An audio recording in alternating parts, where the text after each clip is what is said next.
Hi guys, it's Miss Grace here, and look, you can see Dexter Dirk Darrell the dinosaur in the background. He's joining us today too.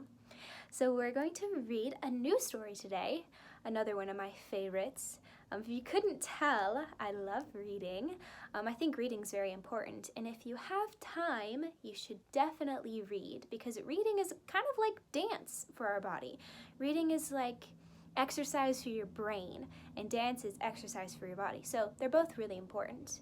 But anyway, before we get started, I just wanted to say that we're only going to read half of this book this week, and then we're going to read the other half next week. So I'm going to leave you just waiting to hear the rest of it. I'm going to leave you at a cliffhanger is what we call it. So let's get started. My fancy book that we have today is called Lily's Lily's Purple Plastic Purse. It's quite a tongue twister, you'd think. Shall we start? Here we go. Lily loved school. Look at how cute she is. I love her boots. She loved pointy pencils. She loved the squeaky chalk. And she loved the way her boots went clickety-clickety-click down the long, shiny hallways. Lily loved the privacy of her very own desk. She loved the fish sticks and the chocolate milk every Friday in the lunchroom. And most of all, she loved her teacher, Mr. Slinger. Look at how cute she is. Mr. Slinger was as sharp as a tack. He wore artistic shirts, he wore glasses on a chain around his neck, and he wore a different colored tie for each day of the week. Wow, said Lily. That was just about all she could say. Wow. Instead of greeting students or good morning pupils, Mr. Slinger winked and said, howdy. He thought that desks in rows were old-fashioned and boring. Do you rodents think you can handle a semicircle? And he always provided the most tasty snacks, things that were curly and crunchy and cheesy. I want to be a teacher when I grow up, said Lily. Me too, said her friends, Chester and Wilson and Victor. At home, Lily pretended to be Mr. Slinger. I am the teacher, she told her baby brother Julius. Listen up. Lily even wanted her own set of deluxe picture encyclopedias. What's with Lily? Asked her mother. I thought she wanted to be a surgeon or an ambulance driver or a diva, said her father. It must be because of her new teacher, Mr. Slinger, said her mother. Wow, said her father. That's just about all he could say.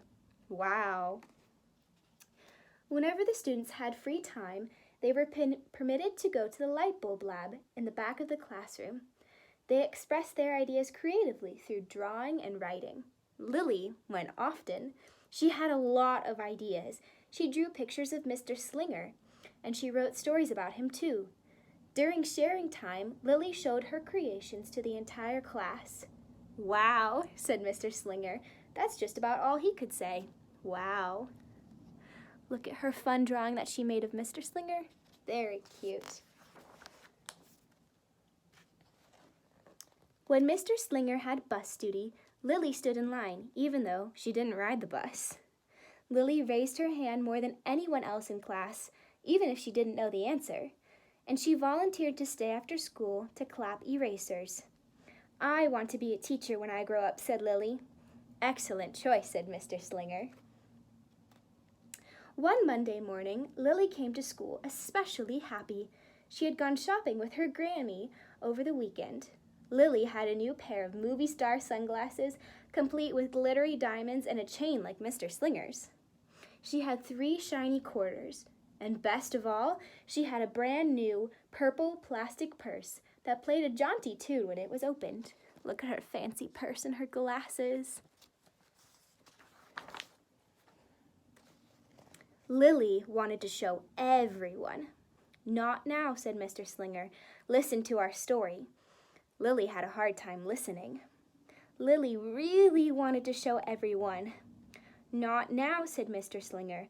Let's be considerate of our classmates. Lily had a hard time being considerate.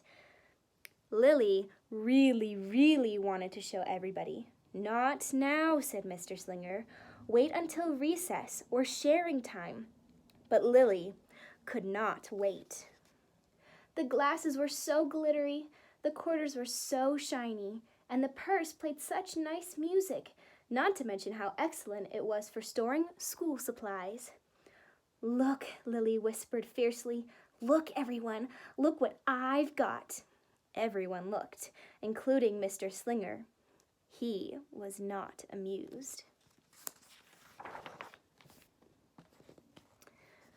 "I'll just keep your things at my desk until the end of the day," said Mr. Slinger. "They'll be safe there, and then you can take them home." Lily's stomach lurched. She felt like crying. Her glasses were gone, her quarters were gone, her purple plastic purse was gone. Lily longed for her purse all morning. She was even too sad to eat the snack Mr. Slinger served before recess. Look how sad she is. That afternoon, Lily went to the light bulb lab. She was still very sad, and she thought and she thought and she thought, and then she became very angry. She thought and she thought and she thought some more, and then she became furious. She thought and she thought and she thought a bit longer, and then she drew a picture of Mr. Slinger.